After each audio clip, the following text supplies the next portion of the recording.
حدیثی که پیشتر گفتم بخاری شریف، روز قیامت گفتم مسکین است. مسکین کی است؟ نماز خوانده، روزه گرفته، قرآن خوانده، اما کسی را دوزده، خون کسی ریختانده، مال کسی را گرفته، توهین به کسی کرده، تمسخر بر سر کسی.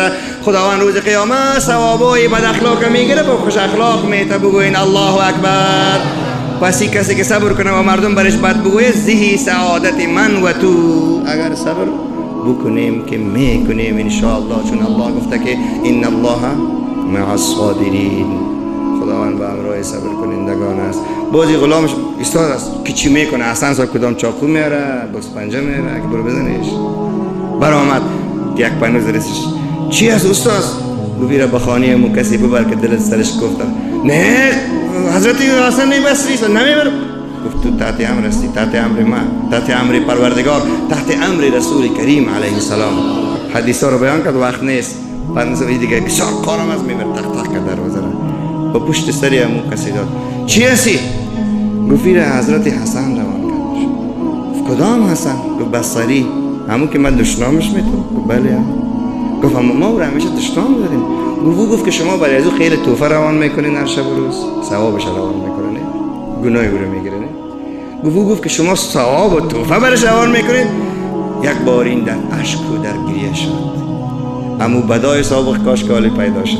این بد سابق است، قرن سلف صالحین بدش است. پس زمان به زمین دوید طرف خانه حسن بصری، میخواست با پاهایش خود بیانداز، حسن بصری بغل گرفت. گفت مشکل نیست دیگه، خودت دشنام داری، ما برای توفه روان کنیم، ثوابا برای ما روان میکردی. امام ابو حنیفه از جای میگذشت، عین شکل خاکستر سرش انداختن. دختر جهودی خاکستر انداخت. مقتدی ها، شاگردا، رفیقا، مخلصین دویدن که یک از یک بالاخانه که ایره جواب بتن. امام صاحب گفت خیریه؟ صاحب شما را بیادبی میکنن. گفت نه، کسی را که مستحق آتش دوزخ باشه تواضع رو ببینش. این ولی خدا، این حافظ حدیث، این مجتهد، این چراغ امت، این که محدثین، دعوتگران، مجاهدین، ابدال و اقطاب پیرو امام ابو حنیفه است. این چی میگه؟ کسی را که مستحق آتش دوزخ باشد او را به خاکستر معامله کنند، او باید شکر نماید. الحمدلله. این خواهر که کافره جهودی که گپ میشنوه از بالاخانه گفت شهادت میتونم که دین مولای شما حق است، دین اسلام حق است.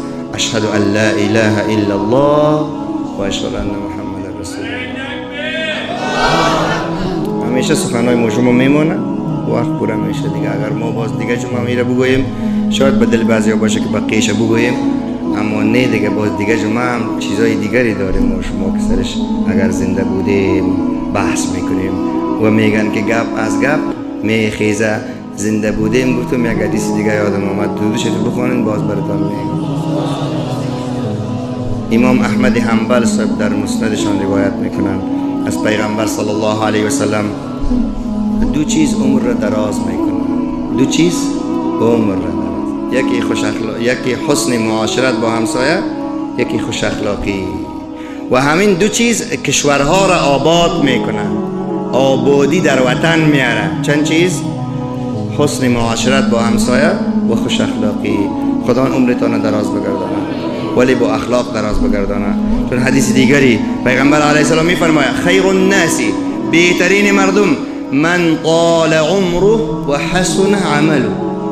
چیزی باسی حدیث، من طال عمره و حسن عمله. بهترین کسی که عمرش دراز است لیکن عملش خوب است. اگر عمر دراز و عمل بد، ای کاش عمر باز کوتاه باشه، عمر دراز باشه عمل نیک. خداوند ما را خوش عقیده، خوش عمل، خوش فکر، خوش صفت و خوش اخلاق بگردانه. انشاءالله من مطمئن باشم که ما شما شروع میکنیم. امام غزالی صاحب گفته که بزور شروع کنین میشه. باز اگر بد بوجنگ و بد اخلاق و تند و افراطی و هر چی که نام میمونیم خود ما را ما خود ما را یکم وقتی تو یک وحشت خلق میکنیم که سبحان الله، ایس فکر نکنی که ما اونمو حیات دین است.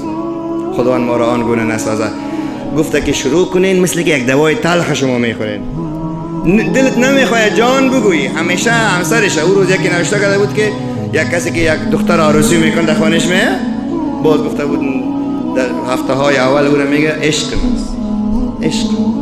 باز در هفته های دوم میگه که محبوبم است، در هفته سوم میگه که زنم است، در هفته ماه چهارم میگه که اون زنکه، در هفته پنجم میگه که کمپیر. ما شما کمپیر میگیم. چرا شرم کنیم از اخلاق؟ چرا شرم کنیم از محبت؟